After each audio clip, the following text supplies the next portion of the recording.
மனசாட்சி நம்மளுக்கு பேசுமா பேசாதா? அது மட்டும் நீங்க சொல்லுங்க பார்க்கலாம். உண்மையிலே மனசாட்சி பேசுமா எனக்கு தெரியல.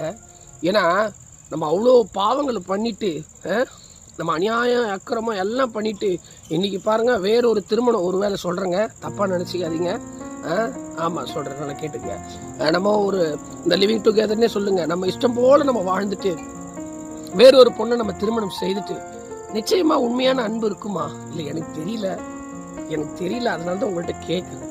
வேதம் சொல்லப்படுகிறது, தன் பாவத்தை மறைக்கிறவன் வாழ்வடை மாட்டான், அவைகளை செய்தி விட்டு விடுகிறவனோ இரக்கம் பெறுவான் என்று வேதம் சொல்லப்படுகிறது. இந்த பாவம் இருக்கும்போது எப்படிங்க நீங்க சொல்லுங்க பார்க்கலாம். இந்த லிவிங் டுகெதர் ஏகப்பட்ட காரியங்கள்லாம் பேசிட்டு இருக்காங்க, நிறைய பேர் பேசிட்டு இருக்காங்க. இதெல்லாம் மறைச்சி எப்படிங்க ஒரு போலியான ஒரு வாழ்க்கையில தான் வாழணும். அப்ப பாவத்தை மறைக்கும் பொழுது நம்மளுடைய வாழ்க்கையில வாழ்வே அடைய முடியாது. என்னைக்கா இருந்தாலும் அந்த